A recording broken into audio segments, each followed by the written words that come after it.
Were you guys dating or weren't you? We were like getting to that, I'ma say.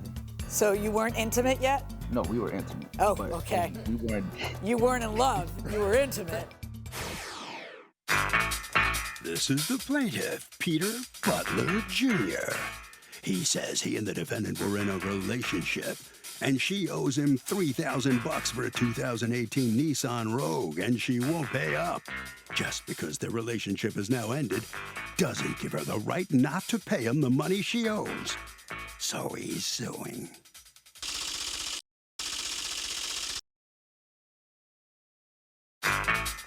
This is the defendant, Anna Weaver. She says the plaintiff had bad credit, so she put his car in her name. And when he started missing payments, she reported the car stolen and it was impounded. She doesn't owe the plaintiff any money, and she thinks the judge will agree. She's accused of messing with an ex.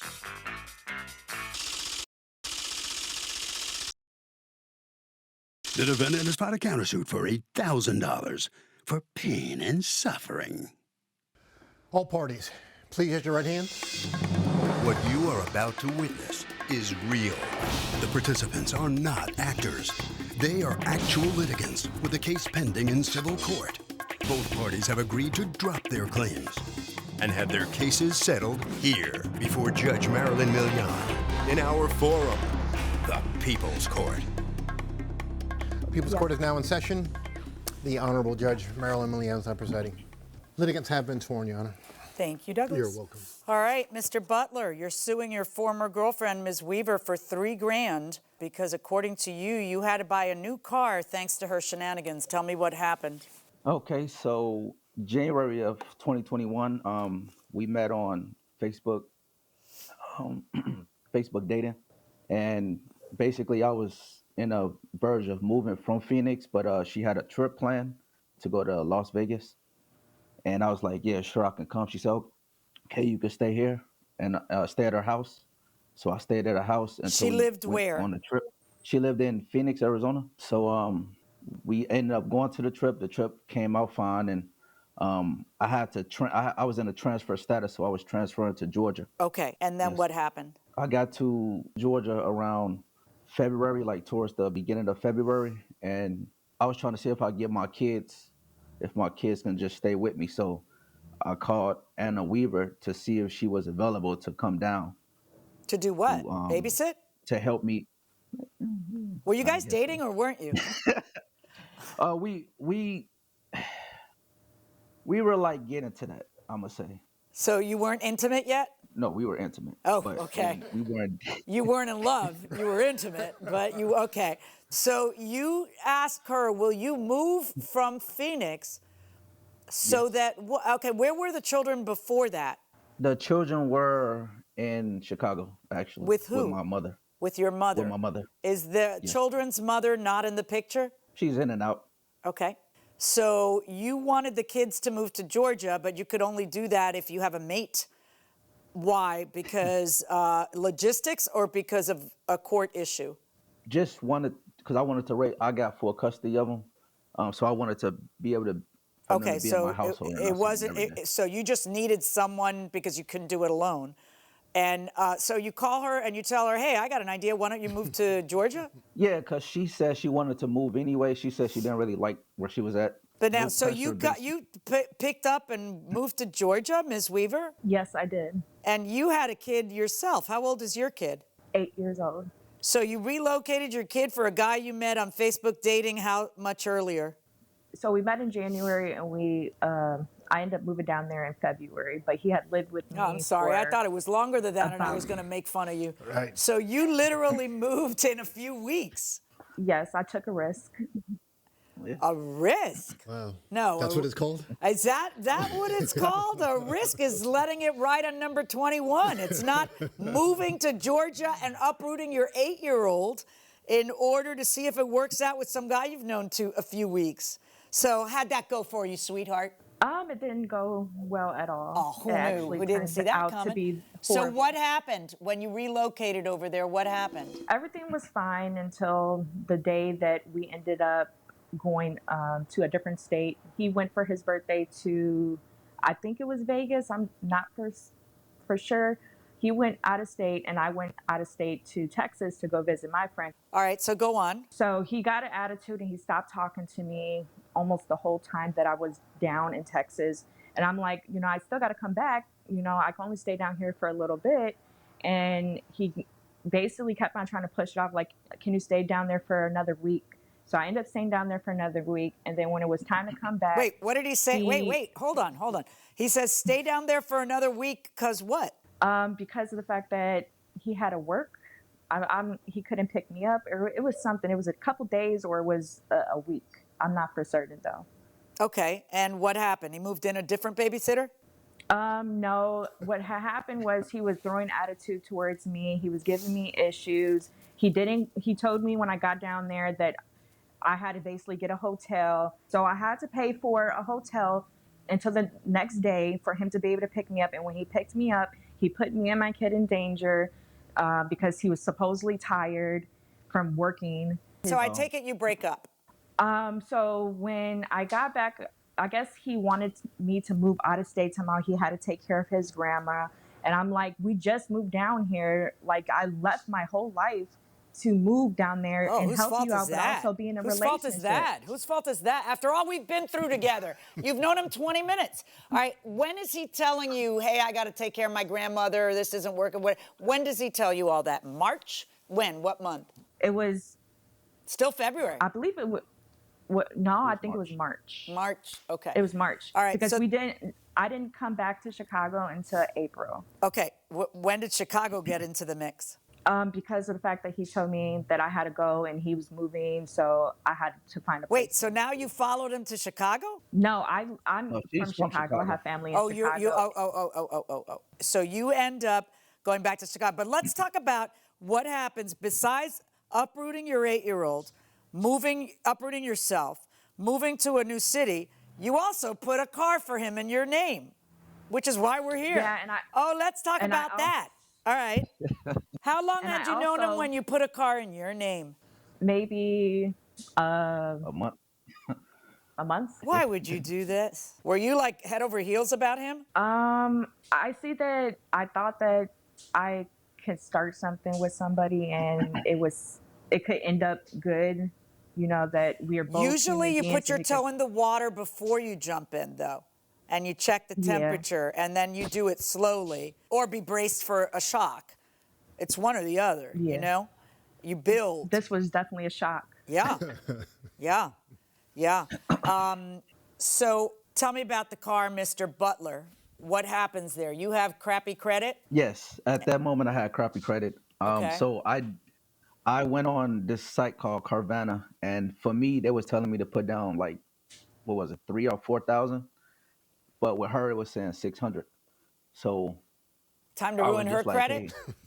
You haven't done enough? No. You got to ruin her credit too? I wasn't gonna ruin her credit. Well, what happened? So you put down how much on a car? 600. And then your payments were how much per month? 282. And then were you paying it? Yes, I was paying it until the last when she asked for the car. I was a week and 2 days late. Okay, and now I got a text message. Oh, sorry. No, but tell me, that is in what month? And that's in March. No, April. Okay, April, so how many payments could you have possibly made on time if we're talking about April? When did you buy the car? February. Sorry. Had she moved to Georgia yet? No, we were still in Phoenix at that moment. Okay, so you got her to put a car in her name when you'd known her how many minutes? 5, maybe. 2 weeks? 3 weeks? About, I'm gonna say a month. So you pay February, you pay March, and then in April, you're late. And by now, you guys have split up. And you find out he's late, Ms. Weaver, how? It comes to my email address of a late payment. And what happens? I text him, about paying the bill. You cannot be paying my bills like my car. You got to pay it on time. So it basically, he was like, I'm going to pay it. It's just whatever he's going through. I don't know exact details because it's been a little minute and I've been going through some things, but I don't What did you say to her, Mr. Butler, and why were you messing with her credit? I paid the car note the week and 2 days later. Okay. Because my pay was different. All right. And then what happens? Um, Why do you have to run out After and that, buy another car?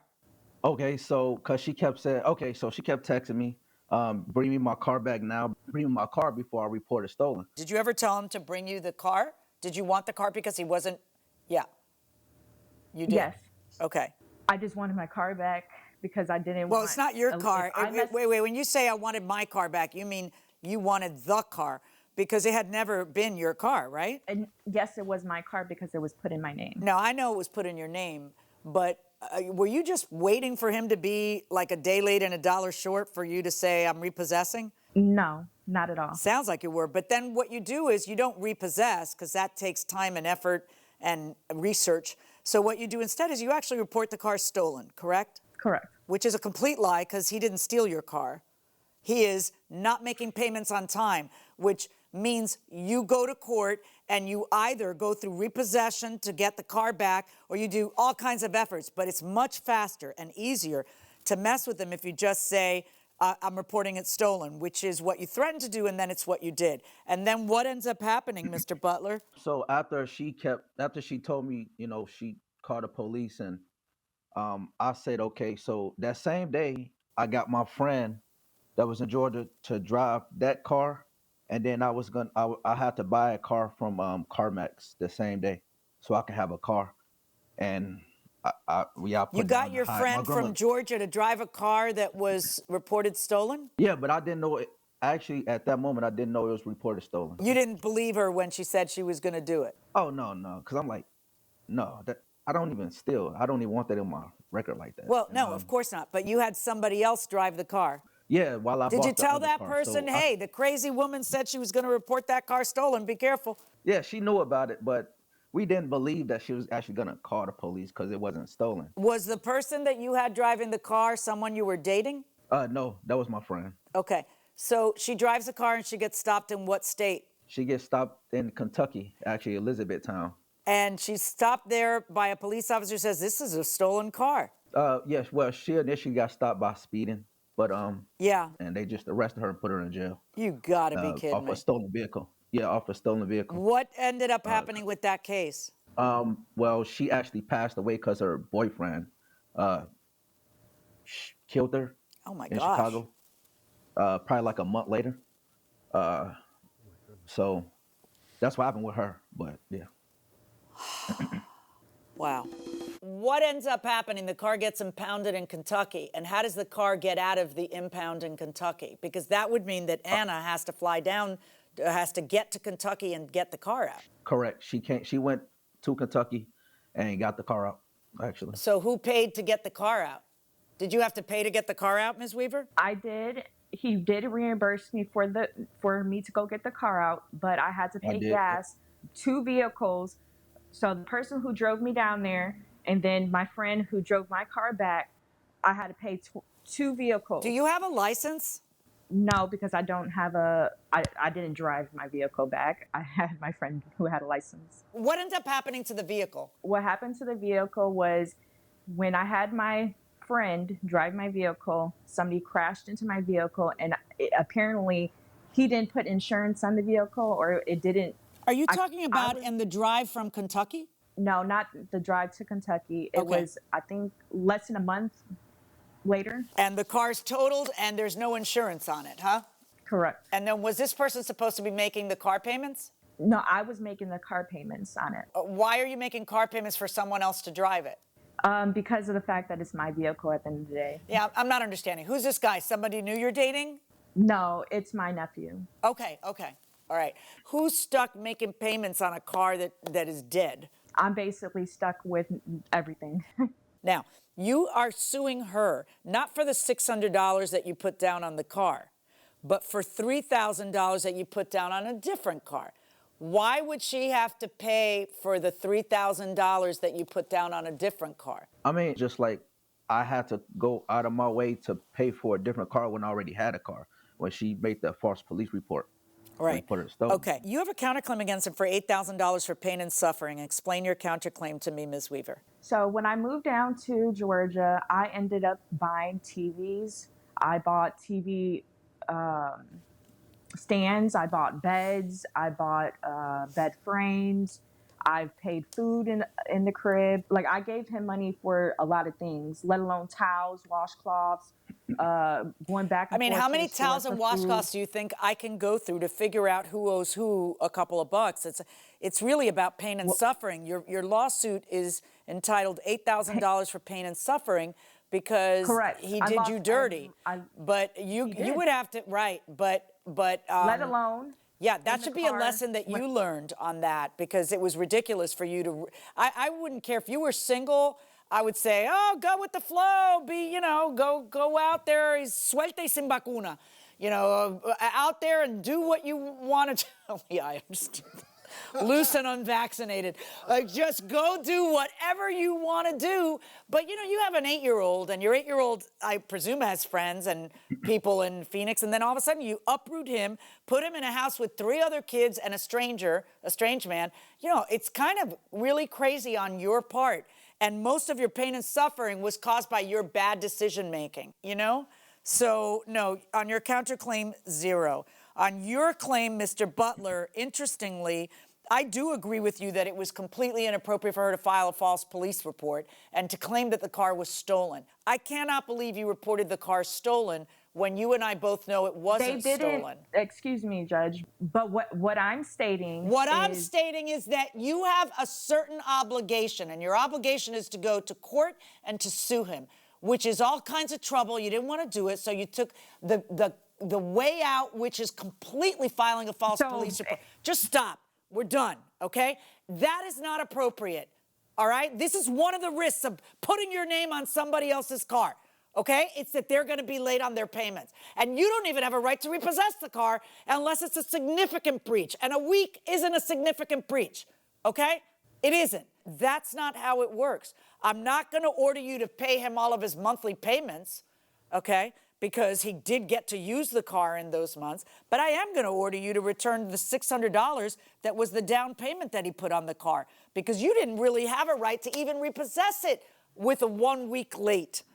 But you most certainly don't have the right to call it stolen and file a stolen police report, which was 100% false. Verdict for the plaintiff on the plaintiff's lawsuit against the defendant, not in the amount that he's asking for, but in the amount of the actual deposit on the car that she was forcing him to return. And on the counterclaim, 0. So in this tangled web of events, the plaintiff is going to get that $600 back. That's it. The defendant gets nothing from her $8,000 countersuit. Ms. Weaver, this has been a really tough lesson for you. What's going on in your mind right now? It's not fair. It's not fair. Well, all I can tell you is you've got to give him the $600 back. The car payments, I presume you're going to have to keep paying those, or your credit's going to really go, it's going to be trashed. Do you understand that? Do you? Of course. What have you learned from all of this, if anything? I've learned a lot not to trust us all. All right, Mr. Butler, let me ask you something. Don't you feel bad at all of what your events have caused her to go through? I feel something, but I just feel that, she could have just waited, and everything would have been okay. I don't know. She was worried about her credit. She'd be a lot better off if you had never walked into her life. You know that. Much better for her. Probably you too. Yeah, most likely. Okay. Yes. All right, let me ask you the same question. Have you learned anything from all of this? Yes. If so, what? Not to get no car in nobody's name, and just if it's a lot higher payment to put down, just put it down and go about your day. All right. Well, at least you've learned something. Good luck to you. Yeah. You're going to get $600 back. Doug, I got to tell you, this is a case where it looks like a false police report may have been filed. A false police report can not only subject somebody to a civil problem, that is a criminal issue as well. And the person filing a false police report can be prosecuted in some cases for a felony. What movie or television show most closely depicts the actual proceedings in a court? We're talking about other than the People's Court, right? Which is, of course, the original. You're going to be surprised at my choice, but I'm going to go with My Cousin Vinny. I mean, I think that even though it's, crazy stuff and people doing madcap things inside the courtroom and outside, the judge is actually a stickler for procedure, and he handles the arraignment like any judge would handle the arraignment. And at trial, he's kind of on the lawyers. He's trying to control the courtroom. He's trying to make sure they're asking the right kinds of questions and generally sticking to the rules of criminal procedure. So, just my take. What do you think? I don't know. I don't watch that many TV shows that have to do with exactly what I do all day. You've had enough of it right. by the time you walk in the right. door at the but end of the day. I do read a lot of books that have a lot to do with what I do all day. But yeah, I'm not sure my Cousin Vinny would have been my choice, but it's my favorite movie. So. All right. Well, very good. Well, I have to give honorable mention or second place to an oldie but goodie. The Three Stooges episode called Disorder in the Court. That's one of my faves. Why? It's not quite so realistic. Why? Because it's the scene where Curly's got a hat in his hand, and he puts his hat on, and the bailiff says, "Take off your hat." And he takes it here, and he goes, "Raise your right hand." Puts the hat back on his head. He goes, "Take off your hat." This is the plaintiff, Edward Sterenberg. He says he hired the defendant to remediate a mold problem he had in his house, and the defendant was supposed to clean out his air ducts as part of the services. Turns out they left a huge mess of wet dust and mold up there. The defendant failed to do what they were hired for. He had to get another company to fix the problem right, and is suing for the $5,000 it cost him.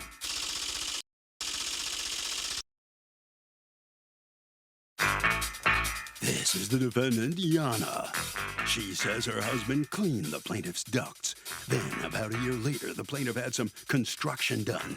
Anytime you have a major construction project, you need to have the ducts re-cleaned. Now the plaintiff's trying to blame her husband and get a free job. She's accused of being dirty.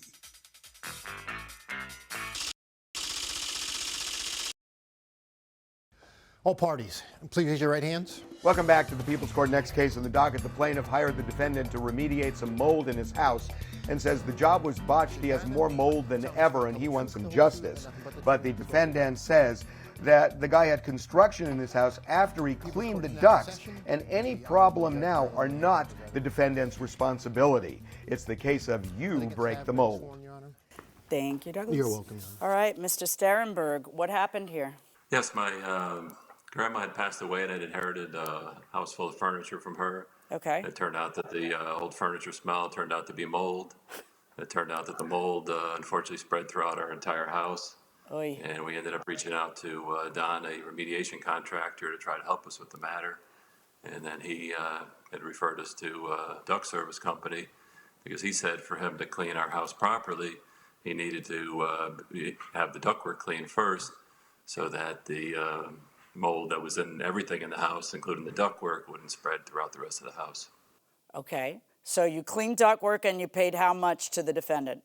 Oh, I paid them $2,200 for the ductwork cleaning and. All right. And then was ductwork cleaning something that your mold remediator was requiring before he would have his people go in there and mold remediate? Because typically, so that was a requirement for the safety of his workers? No, the belief was that if the mold wasn't cleaned out of the ductwork first, and then he cleaned the house, and then we ran the ductwork, ran the air conditioner heating system, that would pollute the house. Right, but then by the same token, if the house is remediated after the ductwork is done, then you've it's all part and parcel of each other.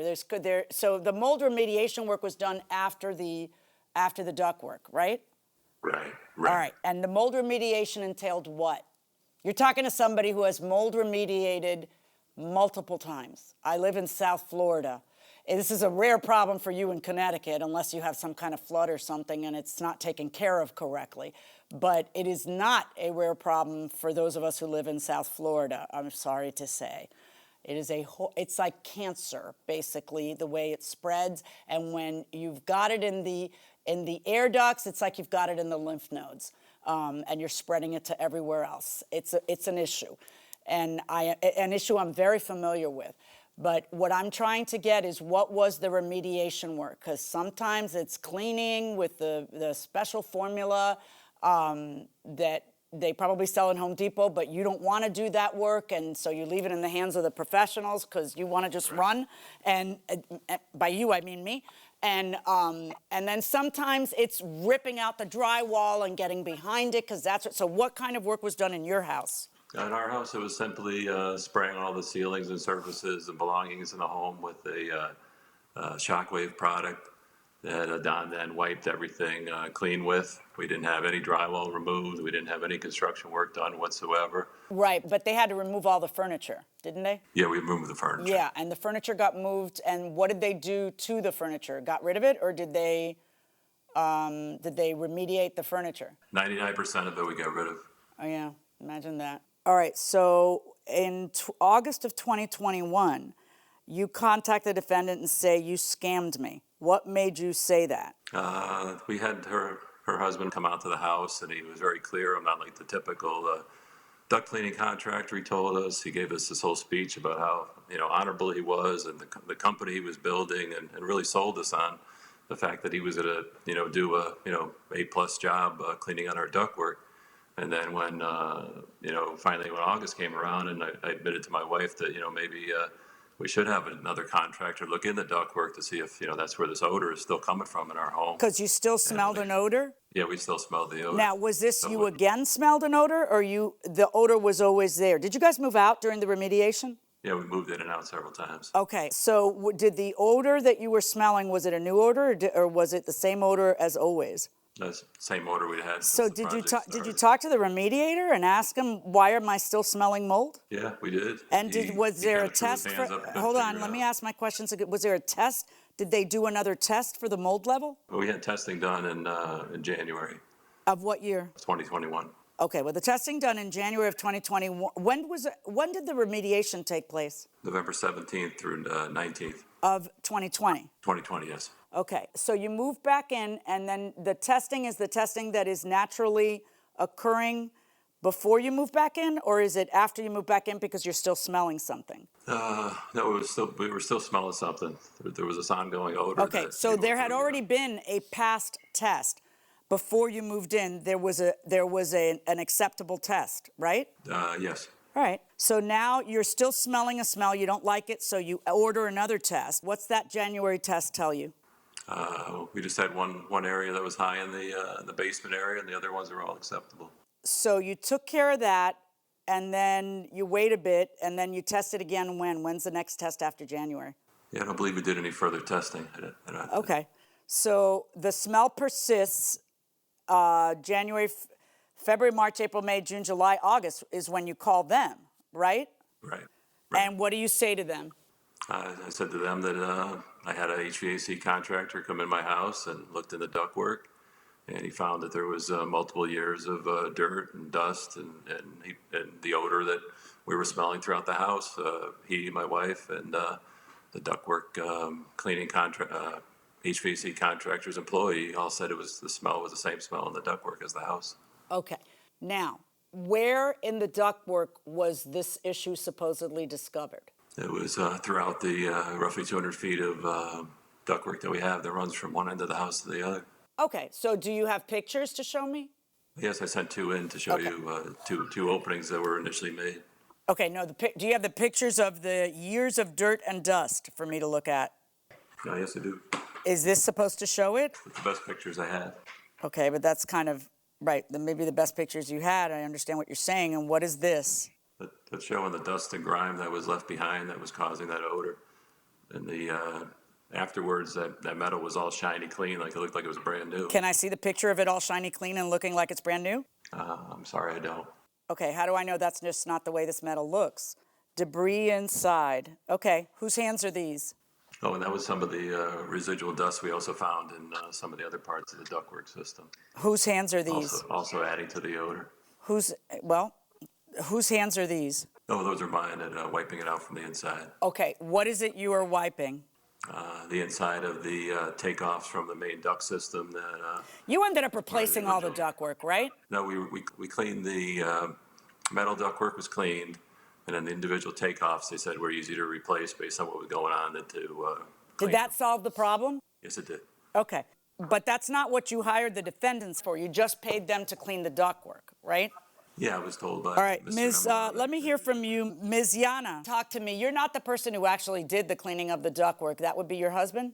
Yes, my husband Mati. Okay. He's the one who actually came in to do the work, and he did a free estimate because that's what we offer, and no service call charge. What exactly did your husband do for the $2,200? So we did the air duct cleaning. How is that done? So all of the equipment that we use is portable, and we clean each individual vent throughout the customer's house. Okay. So if you have 30 vents, we clean all 30 individually. Okay, what does that so look my like? Like a husband has vacuum? It depends on the type of system that he has. We use specific equipment for Okay, that is your specific husband job. here to testify? Because I'm going to be asking specific questions. Hello, Your Honor. Hi, what's your name? My name is Mati. Okay, Mr. Mati, tell me what you did in this house. Tell me how you cleaned it. Yes, ma'am. So, first of all, we start with the cold air returns. Where the cold air returns, it's actually sucking all the dirt into the system. All right, so you vacuumed that, you cleaned that, right? We not vacuum that. We're running a snake into it because each vent it's a single duct that's connected to the trunk line. So we need to run a snake all the way through each cold air return to push all the dirt to the trunk line. Then we're cleaning the trunk line. And when we done cold air return, trunk lines, and where's the filtration box, then we start to work on the supply vents, the one that's blowing the air out. Okay. All right. So what kind of machine do you use to do this stuff? Yes, ma'am. So we're using air pressures, and we're using a rotating brush. Very soft, specific for air duct. We're buying only equipment from air duct companies. All right. So, and how does it work? Because you don't physically go in the air duct, obviously. So you clean it. So how do you clean it? You're standing in the living room. Here's the return. You open it up and you do what? We open the return. We're running the snake inside to the cold air return because the cold air return, all the vents, it's a single duct. All those ducts, it's connected to a big trunk line that it's downstairs. Does the trunk line upstairs. go? Is the trunk line last or first? It's last thing you fix. Yes, ma'am. Okay. Because first we need to push all the dirt. Dislodge everything. All right. Yes. So when you did it, how many hours did it take you to do in this case? So his house, he have around 3,000 square feet. It was around 5 hours job. And I've been there with my guy. How long have you been in this business? I'm in that business around 5 years. So now let me ask you, Mr. Sterenberg, what possesses you to believe that it was shoddy work on their part and that they have to return your money? Did the new HVAC guys tell you that they didn't do their job properly? And if so, did they put that in writing? Do you have an affidavit from them or a report that says that? I was asking him to participate, but he, legally didn't want to get involved. He did say that we haven't talked about the sanitizer that they sprayed and everything, but that was an issue. He said had damaged my plenums and my furnaces and my fiber duct board. And based on the first thing you have to prove if somebody's damaged something and owes you money is that they damaged it. And it can't just be you saying someone told me they did. It has to be you proving it by showing me something from an expert that says that. The only proof I have are the invoices that I spent the money to replace all that equipment that was damaged. Right, which is something you probably should have done anyway after everything was remediated because it's the safest thing to do. But that doesn't prove they didn't do their job a year ago. You can't just come into court and tell me, someone said so. That's called hearsay. You got to have some proof. I mean, the guy doesn't have to be here to testify under oath. It's small claims. We relax the rules a little. But my goodness, you don't even have it in writing. You don't have a report. You have nothing to buttress what you're saying, Mr. Sternberg. I got to be honest with you. You know what has happened in all of my situations? We do an air cleaning beforehand because otherwise the workers don't want to come in. And then we do an air cleaning afterwards. Like you end up doing the air cleaning twice.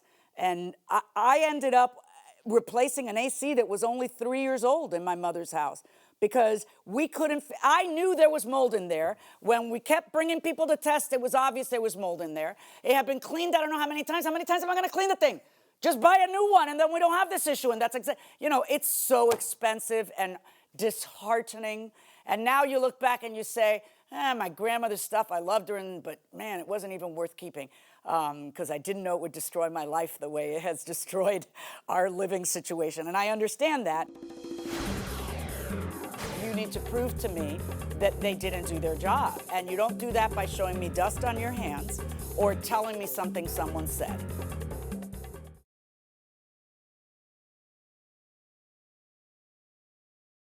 Welcome back to the People's Court. He is saying that there is now a lot of mold in his house that shouldn't be there, and he's laying it right at the defendant's doorstep, says it's going to cost thousands of dollars to fix. Let's go back into the courtroom and see if he gets it.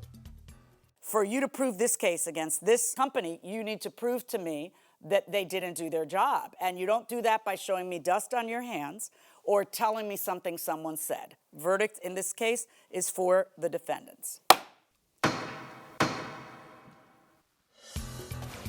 So the judge has found for the defendant in this case because the plaintiff simply couldn't prove his case. Mr. Sternberg, what are you thinking about the judge's verdict? I know you're disappointed, but what do you think?